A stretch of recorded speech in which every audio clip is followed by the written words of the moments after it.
Hello বন্ধুরা, তোমাদের কাছে আবার আমি ভিডিও নিয়ে চলে এলাম, ডেইলি ব্লগ। দেখো, কালকের ভিডিওটা তোমাদের কাছে শেয়ার করছি। আর সকালে উঠে আমি তো সকালে উঠে স্নান করে নিই। তারপর দেখো এবারে কালকে মানে ওয়েদারটা খুব ভালো ছিল, আকাশটা দেখছো কত সুন্দর। এবারে তোমার কি বলো তো, সকালবেলা উঠে ওই ভেজা যে চুল থাকে, ওই যে চুল আমার বাঁধা রইলো। তারপর সে 12:30টার পর চুল খুলি।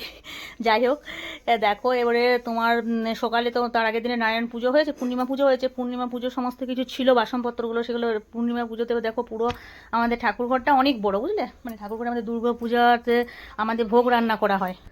তারপর দেখো পুরো ঠাকুরঘরটা পুষতে হয়, মানে আমার ঠাকুরঘরটা অনেক বড়, শিব দুর্গা পুজোর আমাদের ভোগ রান্না করা হয় তো তাই। আর তোমার সপ্তমীর সময় পালি থাকে।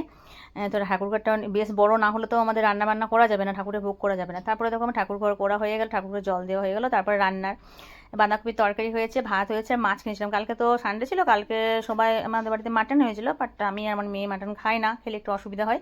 সেই জন্য আমাদের দুজনের বাঁধাকপির তরকারি, পোস্ত, ভাত, ডাল আর তোমার মাছ ভাজা করেছিলাম। আর ওদের পোস্ত আর মাটন হয়েছিল। তারপরে একটু রেস্ট নিলাম। তারপরে বিকেলে মানে 3টে 3:30 নাগাদ আমাদের রাঙ্গাদি এলো, রাঙ্গাদি রিয়া এসেছিলো। অনেকদিন ওরা আসেনি, দেখা করতে এলো। দেখো সবাই মিলে গল্প করছে। তারপর আমি ওই সুযোগে কী করলাম, একটু সন্ধ্যা নাগাদ যখন হলো তখন আমি না রুটিটা করে নিলাম। তোমাদের তো বলেছি, কেননা যখন তখন বৃষ্টি পড়ছে আর খুবই ওড়ে প্রত্যেকদিন, খুব ওইটা আমার খুব খারাপ লাগে। তো রুটিটা করে নিই। আর হটপটে রুটি রাখলে অনেকক্ষণ, মানে যাকে ওরা 9:30 10টার সময় খায় তখন গরমও থাকে। এবারে রাঙ্গাজিরা এসেছে বিকেলে, কি করব খুঁজে পাচ্ছি না, মানে বেগুন খুব বেশি ছিল না, আধটার মতো বেগুন ছিল, বুঝলে। কি তারপরে দেখলাম যে, তারপরে জানো কুমড়ো ছিল।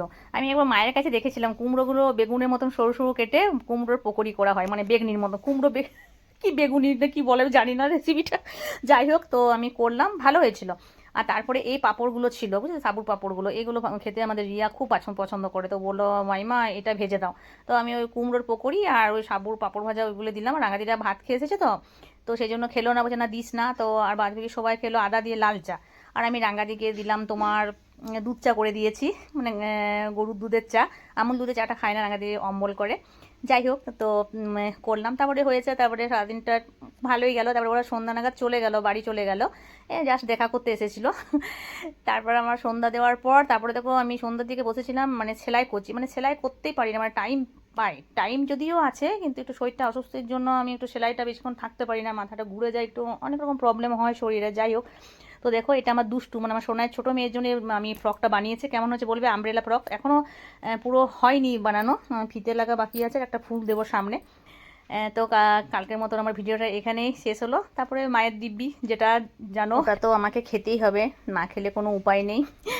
ওকে বাই, ভালো লাগলে অবশ্যই পাশে থেকো, টাটা।